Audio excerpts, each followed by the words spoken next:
제가 오늘 우리 권사님하고 권사님 청소하시는 권사님들하고 팥죽을 먹었어요. 팥죽을 이제 이렇게 만드셨다고 해서 실력하면서 라디오를 듣는데 그 라디오에 어떤 목사님이 이런 말씀을 하시더라고요. 그리스도인은 하나님이 주시는 은혜가 있어야 한다. 맞는 말이죠? 그러면서 하시는 말씀이 그리스도인의 심령에 은혜가 충만하면 고상해진대. 교양이 있어진답니다. 그러니까 천사보다도 더 아름답다는 것이죠. 어떤 사람이든 그 사람이 아이든 나이가 드신 어르신이든 아니면 배웠든 못 배웠든 그것을 떠나서 모든 그리스도인 예수 믿는 사람들 그 심령에 하나님의 은혜가 충만하면 그것보다 더 고상한 것이 없다. 그렇게 이야기를 해요. 그런데 이 은혜가 고갈되고 메마르면 영적으로나 육적으로 시험이 찾아옵니다. 이 시험이 어디로 찾아오나 제가 가만히 생각해 보니까 제일 먼저는 마음으로 찾아와요. 이 마음의 시험이 찾아오 이 시험이 어디로 올라가느냐? 이제 머리로 올라가죠. 그래서 머리에서 막 생각을 해요. 그리고 그 이제 생각이 정리가 되면 그 다음에는 어디로 나오느냐? 이제 입을 통해서 나오게 되죠. 그래서 이 목사님 하시는 말씀이 재밌는 게 그리스도인이 하나님의 은혜가 없어지면 철저히 저질이 된대. 저질. 세상 사람들보다 더 인간 냄새가 난답니다. 사람 냄새라고 그러죠. 여러분 이 사람 냄새라는 것이 어떤 것인지 아시죠? 우리가 성경적 표현으로 이야기하면 약간 썩은 내죠. 썩은 내. 우리가 그 하수구멍에서 냄새를 맡으면 역한 냄새가 올라오잖아요. 그것처럼 그리스도인 삶 속에 은혜가 떨어지면 그 사람에서 그런 냄새가 난다는 거예요. 그래서 그리스도인은 은혜를 사모하고 은혜가 있는 자리를 찾아다녀야 한다 이렇게 이야기합니다. 먼저는 늘 사모해야 돼요. 우리가 주님의 은혜를 사모해야 합니다. 하나님 은혜를 부어주옵소서. 심령이 메마르지 않도록 악해지지 않도록 은혜를 부어주옵소서. 그렇게 하나님께 간구를 하고 그리고 또 그런 자리를 찾아다녀야 되죠. 악한 자리, 악한 사람 이런 사람들과 가까이 하면 여러분 은혜가 이게 충만되는 것이 아니고 은혜가 떨어집니다. 은혜의 자리 어디일까요? 예배의 자리입니다. 찬양의 자리고요. 기도의 자리입니다. 하나님의 말씀이 있는 곳이에요. 여러분들이 말기찬미하는 그 자리, 큐티하는 그 자리가 바로 은혜 받는 자리라는 거예요. 그곳에서 우리가 은혜를 누리면 그 은혜를 가지고 우리가 하루를 살아가는 것이죠. 그런데 그 은혜가 떨어지는지 어떻게 알 수 있을까요? 모든 사람들은 그렇게 생각해요. 나는 은혜가 충만해. 나는 말씀이 충만해. 가장 첫 번째 은혜가 떨어지면 나타나는 것이 여러 가지가 있는데 시간상 생략하고 한 가지 가장 먼저 나타나는 것이 감사랍니다. 내 입술 가운데에서 감사가 안 나와. 그냥 감사가 안 나와. 그러면 내가 지금 은혜가 떨어져서 내가 지금 영적으로 고갈되고 메말라가고 있구나. 그렇게 생각하면 딱 맞는다고 이야기를 해요. 다윗왕 이후에 예수님의 족보를 보면 이스라엘이 항상 흥하고 발전했던 것만 아닙니다. 그들의 신앙에 의해서 이스라엘 백성들의 신앙에 의해서 분열되기도 하고 침체되기도 하고 또 나중에는 멸망당해서 저 바벨론 땅으로 포로로 끌려가기도 하죠. 이것을 통해서 우리가 알 수 있는 것은 하나님의 축복은 인간의 능력이나 지도력에 의해서 이루어지는 것이 아니라는 것이죠. 하나님의 축복은 하나님의 은혜와 섭리 안에 있다는 것입니다. 즉 하나님께서는 은혜 주실 자에게 은혜를 주시고 또 하나님께서 쓰실 자를 통해서 그렇게 하나님이 일을 해나가신다는 것이죠. 그렇기 때문에 우리가 너무 낙심할 필요가 없습니다. 우리가 살아가면서 또 신앙생활하면서 낙심되는 일이 사실 많이 있어요. 그러나 낙심하지 말 것은 우리의 삶의 모든 일들, 하나님의 모든 축복은 바로 하나님의 은혜와 섭리 안에 있기 때문에 하나님께서는 우리를 끝까지 버리지 않으시고 끝까지 우리를 책임져 주신다 그렇게 약속하셨죠. 그래서 1절에 뭐라고 시작하죠? 아브라함과 다윗의 자손 예수 그리스도의 계보라. 이 말에 아주 중요한 두 가지 뜻이 있다고 말씀드렸습니다. 첫째는 우리 모두는 언약 백성이며 믿음의 자녀라는 것이죠. 혈통으로의 족보가 아니라 바로 약속 안에 믿음의 사람에게 주는 그런 족보다. 그렇기 때문에 하나님께서 택하셨다면 하나님께서는 택한 사람에게 반드시 축복하신다는 거예요. 하나님께서 예수님을 이 땅에 보내셔서 그 예수를 믿는 믿음으로 살아가는 하나님의 백성들에게는 반드시 하나님이 우리에게 약속하신 그 축복을 이루신다는 것입니다. 왜냐하면 하나님의 약속은 변치 않는다는 거예요. 아브라함에게 약속하신 하나님, 다윗에게 약속하신 하나님은 오늘 우리에게도 약속하신 것을 신실하게 이루신다는 것입니다. 두 번째로는 하나님의 은혜가 우리의 죄보다 훨씬 크다는 거예요. 우리의 죄가 하나님의 은혜에 비하면 우리의 죄는 아무것도 아니라는 것이죠. 우리가 하나님의 은혜 안에 들어가기만 하면 우리의 연약함들, 우리의 추악하고 악한 것들, 그것들은요 다 하나같이 깨끗하게 사라진다는 것입니다. 여러분, 아브라함이 뭐 여러 가지 실수를 많이 했지만 그 중에 하나가 뭐냐면 자기 아내를 뭐라고 그랬어요? 나 우리 아내 아니야. 우리 누이야. 데려가고 싶으면 데려가. 그랬어요. 그것도 2번씩이나. 여러분, 만일 여러분들의 남편이 아내가 어디 가서 창피하다고 우리 집사람 아니에요. 여러분, 만일 그랬다고 한번 생각해 보세요. 이거 밥 해주겠습니까? 이 아브라함도 그렇게 연약했던 자라는 것이죠. 그 예수님의 제자를 사도라고 하고 사도의 제자를 속사도라고 해요. 속사도 가운데 폴리갑이라고 하는 아주 유명한 그런 예수님의 제자가 있었습니다. 그가 이제 예수님 한 번만 부인하면 너 죽이지 않겠다. 너 살게 해주겠다. 너 목숨 살려주겠다. 그러는데 이 폴리갑이 아주 유명한 말을 날리죠. 하나님께서 70평생을 나와 함께 하셨는데 내가 어떻게 내 목숨 때문에 그 하나님을 버릴 수 있겠습니까? 그리고 순교하셨어요. 그런데 아브라함은 어떻게 했어요? 자기가 목숨이 위협받자 그냥 아내를 팔아버렸어요. 나 우리 아내 아니야. 우리 누나니까 데려가세요. 이랬어요.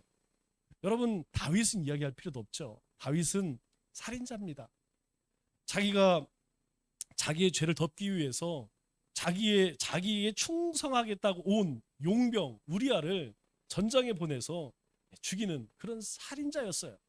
그럼에도 불구하고 하나님께서는 그 아브라함과 다윗의 자손을 통하여서 예수님이 이 땅에 보내주셨다는 것이죠. 그렇기 때문에 우리의 죄와 허물보다 하나님의 은혜와 하나님의 사랑이 훨씬 크다는 거예요. 여러분, 이것을 꼭 기억해야 합니다. 나 같은 사람이 뭘 하겠어. 나 같은 사람이 나는 너무 부족해. 우리는 부족합니다. 그렇기 때문에 우리는 그 신실하신 하나님 앞에 나가야 된다는 거예요. 우리가 우리 힘을 붙들면 안 된다는 것입니다. 세상 사람들처럼 권세를 또 물질을 사람을 의지해서는 안 된다는 거예요. 우리 이사야 선지자를 통해서 우리에게 말씀하신 것이 무엇입니까? 우리 이사야 1장 8절 보니까 오라 우리가 변론하자. 변론하자는 것은 한번 따져보자 이 얘기예요. 우리 한번 따져보자.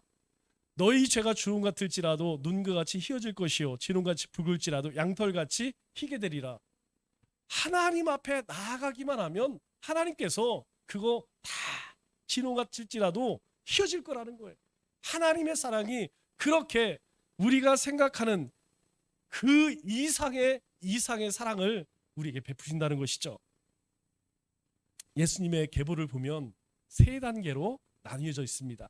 오늘 17절 말씀 보니까 모든 대수가 아브라함부터 다윗까지 14대, 다윗부터 바벨론 포로로 끌려갈 때까지 14대, 그리고 바벨론으로 사로잡혀 간 후로부터 예수님까지 14대, 이렇게 이야기를 합니다.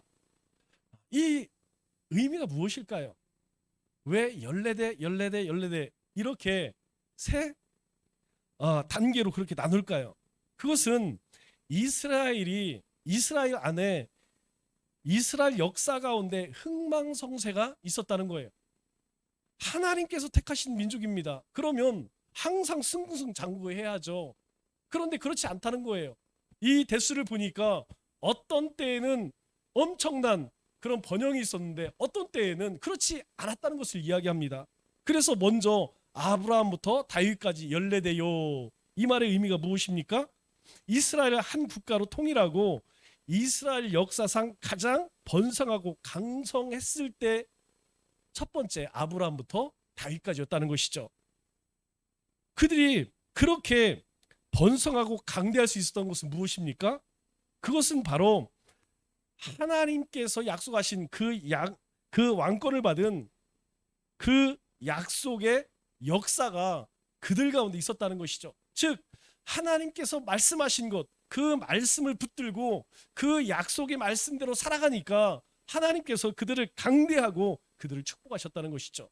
한마디로 이야기해서 이때에는 우리 17절 말씀 보여주세요. 이때에는 어느 때를 이야기합니까? 바로 순종의 때를 이야기하는 거예요. 이것은 이스라엘 역사뿐만 아니라 우리에게도 주님께서 말씀하시는 거예요. 어떤 사람이 하나님을 사랑하느냐? 하나님 말씀에 순종하는 사람이 하나님을 사랑한다. 예수님이 우리에게 그렇게 말씀하세요. 왜 우리에게 순종을 요구하십니까? 우리에게 순종을 요구하시는 것은 우리가 하나님의 자녀로서, 즉 언약 백성으로서 너희가 살라는 것이죠.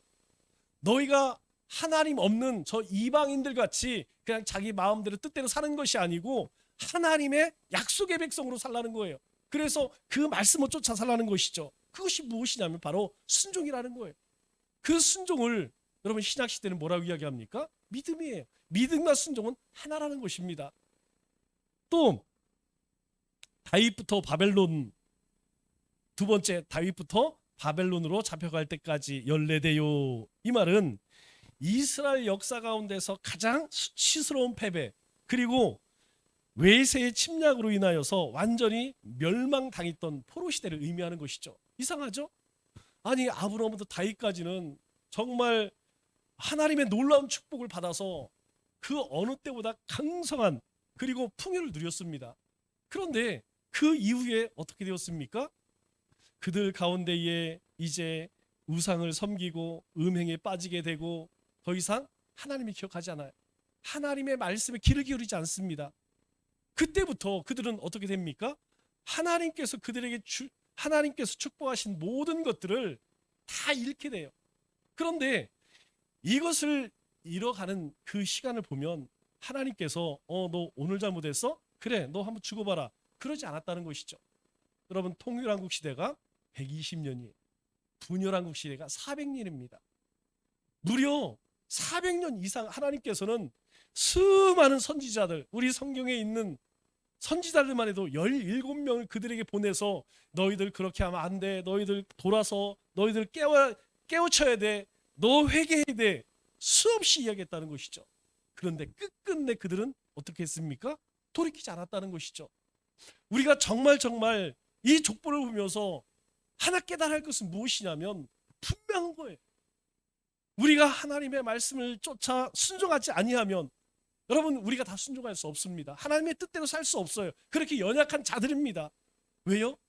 우리는 그리스도 안에서 죽는다고 하지만 오늘 죽어요. 그러면 또 내일 살아나. 내가 또 살아나. 이게 우리의 연약한 모습입니다. 그렇기 때문에 주님께서 우리에게 뭐라고 말씀하셨어요? 주님 앞에 나와서 회개하라는 것이죠. 회개하면 더 이상 기억하지 않는다는 거예요. 근데 문제는 이스라엘 백성들이 회개하지 않아요. 끝끝내 선지자를 통하여서 하나님의 그 간곡한 그 메시지를 그들은 외면을 합니다. 그래서 그들은 회개치 않고 자신들의 길을 갔기 때문에 결국 어떻게 되었습니까?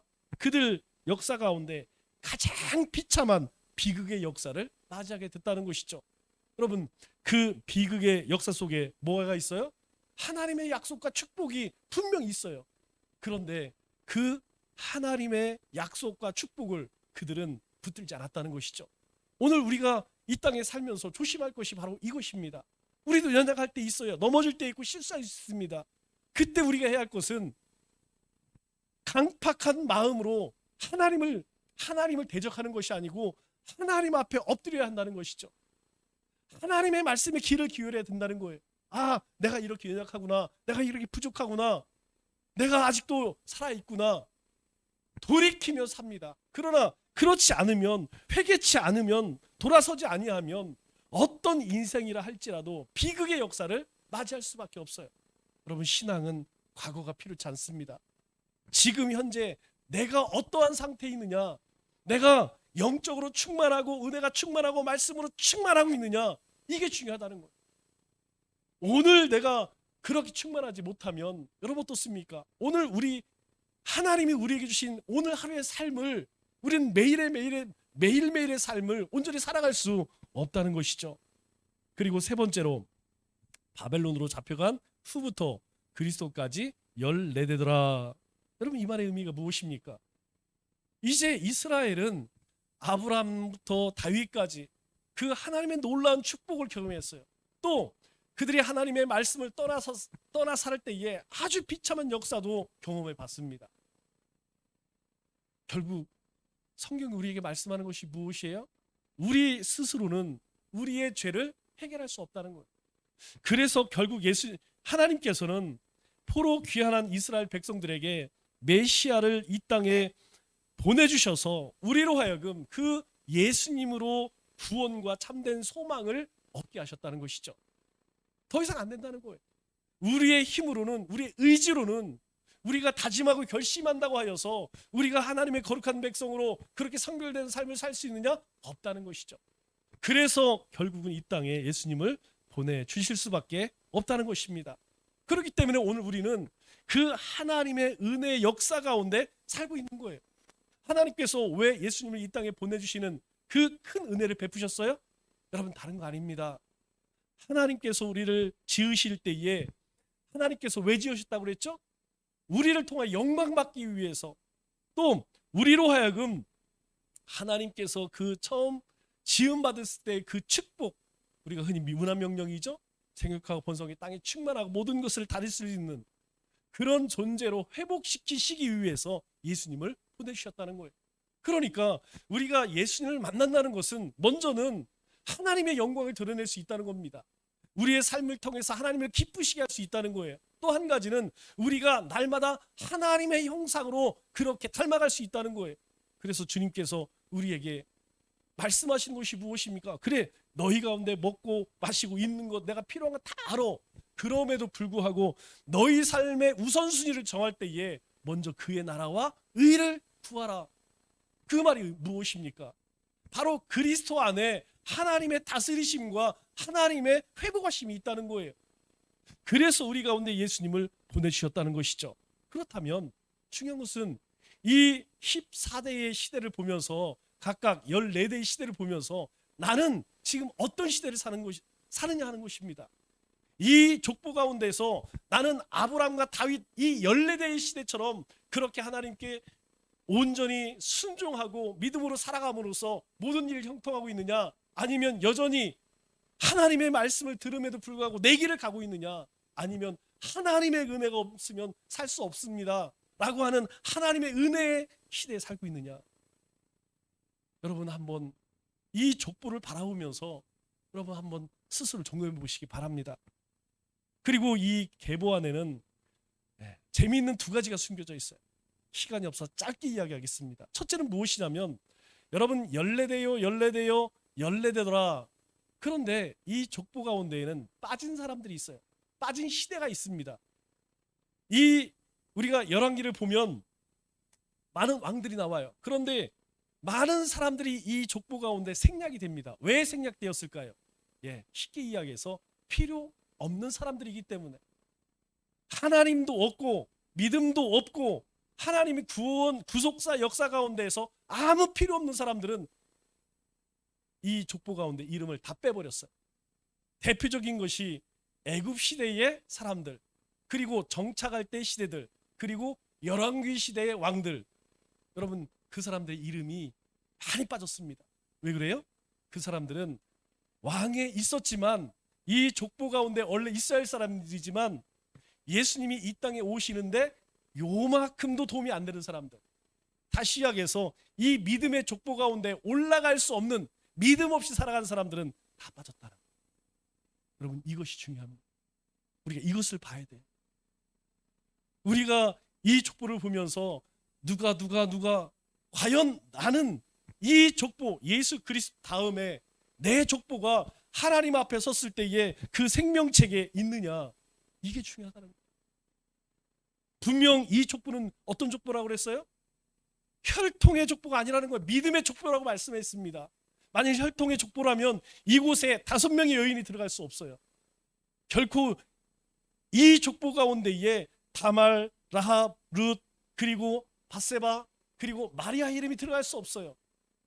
그런데 그들의 이름이 들어간 이유가 무엇입니까? 다른 게 아니라는 거예요. 믿음의 족보이기 때문에. 만일 우리의 삶이 하나님 앞에 믿음으로 살지 못한다면 하나님께서 우리에게 구원의 은혜를 베풀어 주심에도 불구하고 여전히 믿음과 상관없는 삶을 살고 있다면 장담할 수 없다는 거예요. 어쩌면 이 족보 가운데 들어갈 수 없을지도 모른다는 겁니다. 또 한 가지는 이 족보에 가장 많이 나오는 말이 무엇일까요? 여러분 1절로 17절 말씀 가운데 가장 많이 나오는 이름은 낳고입니다. 누가 누구를 낳고 누가 누구를 낳고 누구를 누가 낳고. 여러분 우리가 이 말씀을 읽으면서 또는 묵상하면서 사실 이 말씀은 잘 그냥 무심히 지나가는 그런 말씀입니다. 왜 그러냐면 누가 누구를 낳고 것이 뭐가 중요하겠습니까? 그런데 이 낳고라고 하는 말을 무심히 봐서는 안 된다는 것이죠. 왜 그러냐면 여러분 구약시대에 우리가 족보를 보면 누가 살고 누가 낳고 그러한 목적으로 기록한 족보가 없어요. 다 족보로 기록한 목적은 누구는 죽고 누구는 죽고 죽고의 역사입니다. 구약시대의 족보는 다 죽었다는 거예요. 그러나 우리가 몇 살을 살다 죽는 것, 그것이 복음일까요? 그것이 우리를 이 땅에 보내신 하나님의 목적일까요? 아니라는 것이죠. 새로 태어난 것이 복음이라는 거예요. 이걸 잘 기억해야 합니다. 새로 태어나는 것, 예수 그리스도까지 끝나는 것이 아니고 예수 그리스도를 통하여서 누구를 낳느냐? 주님이 오늘 이야기하세요. 내가 너를 오늘 낳았도다. 오늘 그리스도를 통하여 십자가를 통하여 누구를 낳았다는 겁니까? 바로 우리를 낳았다는 거예요. 그것이 바로 복음이라는 것이죠. 우리의 나이가 50, 60, 70 이게 중요한 것이 아니라는 것입니다. 생물학적 나이가 중요하다는 게 아니에요. 더 중요한 것은 무엇이냐면 우리는 매일매일 그리스도 안에서 다시 태어난다는 거예요. 우리는 그리스도 안에서 날마다 새롭게 태어난다는 것입니다. 그리고 매일 새로운 삶을 살아간다는 거예요. 여러분 아침에 여러분 기도하실 때 무엇을 기도하십니까? 저는 항상 그 기도예요. 하나님 이 하루를 주심을 감사합니다. 여러분 하나님께서 우리에게 호흡을 주시지 아니하면 하나님께서 오늘 하루를 주지 않으셨다면 여러분 우리가 어떻게 오늘 하루를 살아낼 수 있을까요? 우리는 날마다 그리스도 안에서 사는 자들이라는 거예요. 살아나는 자들이라는 것입니다. 그걸 성경은 뭐라고 이야기해요? 영원한 생명, 영생이라고 이야기합니다. 이후 죽어서 천국에서 누리는 그 삶이 영생이 아니라 매일매일 하나님이 주신 우리의 삶 속에서 우리의 삶을 살아가는 것, 믿음의 삶을 살아가는 것, 그것이 바로 영생이라는 거예요. 그래서 그리스도에게 죽음이 있을까요? 없습니다. 그리스도인에게는 죽음이 없다는 거예요. 그리스도인에게 죽음이라는 것은 그저 장소를 옮길 뿐이라는 것입니다. 우리는 여전히 하나님의 영광 가운데 사는 존재이고 하나님 나라의 백성이기 때문에 우리의 육신의 숨이 붙어 있으면 이 땅에 사는 것이고 그것이 끝나면 우리가 하나님께 돌릴 영광을 다 돌리게 되면 그때는 하나님 나라에서 영생 복락을 누린다는 것이죠. 그래서 우리는 매일 그리스도 안에서 다시 태어나는 존재라는 거예요. 거듭남의 존재라는 것입니다. 그러므로 우리 가운데 뭐라고 말씀하세요? 새 생명을 잉태하라고 말씀하는 거예요. 왜? 우리 안에 생명이 있기 때문에. 왜 예수님을 믿으라고 우리가 전도합니까?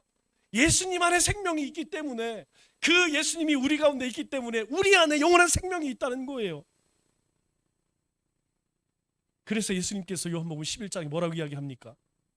나는 부활이요 생명이니, 나는 부활이요 생명이니. 그리스도 안에 있으면 다시 산다는 거예요. 영원한 생명을 얻는다는 것입니다. 그래서 나를 믿는 자는 죽어도 살겠고 무릇 살아서 나를 믿는 자는 영원히 죽지 아니하리니 너는 이것을 믿느냐? 오늘 족보를 통하여서 우리에게 말씀하는 것이 무엇입니까? 우리 모두는요 아브라함과 다윗의 자손이며 그리고 우리의 영원한 왕이신 예수 그리스도를 나의 구주, 나의 하나님으로 영접한 하나님의 자녀요, 하나님의 백성이라는 것을 우리에게 말씀하고 있어요. 이 족보는요, 남의 족보가 아닙니다. 바로 우리의 족보라는 거예요. 예수님으로 인하여서 영원한 생명을 얻은 우리의 족보라는 것입니다. 우리 인생의 주권자 되시는 그 주님의 이름을 굳게 붙들고 하나님 주신 믿음으로 살아가 언제나 우리의 삶에 하나님의 은혜가 차고 넘치는 우리 믿음의 권속들 다 되시기를 주님의 이름으로 축원합니다.